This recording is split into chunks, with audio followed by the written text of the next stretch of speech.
एक बार भगवान बुद्ध जेतवन विहार में रह रहे थे। भिक्षु चक्षुपाल भगवान से मिलने के लिए आए थे। उनके आगमन के साथ उनकी दिनचर्या, व्यवहार और गुणों की चर्चा भी हुई।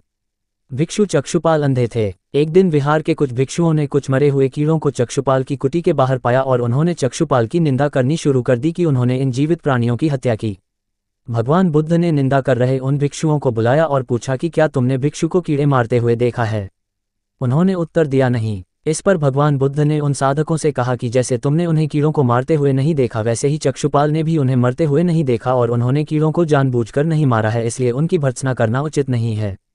भिक्षुओं ने इसके बाद पूछा कि चक्षुपाल अंधे क्यों हैं? उन्होंने इस जन्म में अथवा पिछले जन्म में क्या पाप किए? भगवान बुद्ध ने चक्षुपाल के बारे में कहा कि वे पूर्व जन्म में एक चिकित्सक थे।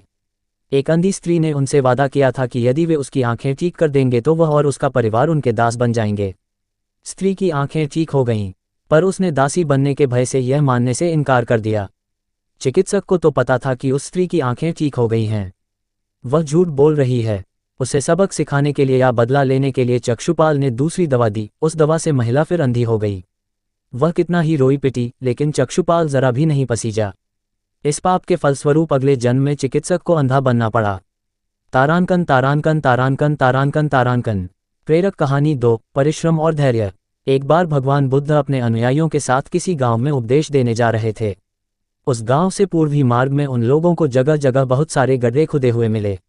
बुद्ध के एक शिष्य ने उन गड्ढों को देखकर जिज्ञासा प्रकट की, आखिर इस तरह गड्ढे का खुदे होने का तात्पर्य क्या है? बुद्ध बोले, पानी की तलाश में किसी व्यक्ति ने इतने गड्ढे खोदे हैं। यदि वह धैर्यपूर्वक एक ही स्थान पर गड्ढे खोदता तो उसे पानी अवश्य मिल जाता, पर वह थोड़ी देर गड्ढा खोदता और पानी न मिलने पर दूसरा गड्ढा खोदना शुरू कर देता। व्यक्ति को परिश्रम करने के साथ धैर्य भी रखना चाहिए।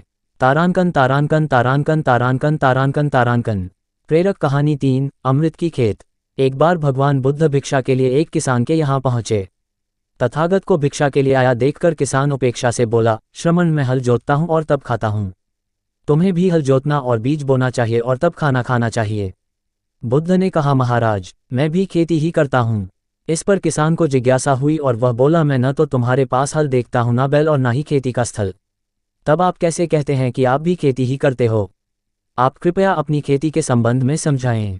बुद्ध ने कहा, महाराज मेरे पास श्रद्धा का बीज, तपस्या रूपी वर्षा और प्रजा रूपी जोत और हल है। पाप भीरुता का दंड है, विचार रूपी रस्सी है, स्मृति और जागरूकता रूपी हल्की फाल और पेनी है। मैं वचन और कर्म में संयत रहता हूँ। मैं अपनी इस खेती को बेकार घास से मुक्त रखता हूँ और आनंद की फसल काट लेने तक प्रयत्नशील रहने वाला हूँ। अप्रमाद मेरा बैल है जो बाधाएं देखकर भी पीछे मुंह नहीं मोड़ता है। वह मुझे सीधा शांति धाम तक ले जाता है। इस प्रकार मैं अमृत की खेती करता हूँ। प्रेरक कहानी 4, दान की महिमा। भगवान बुद्ध का जब पाटलिपुत्र में शुभागमन हुआ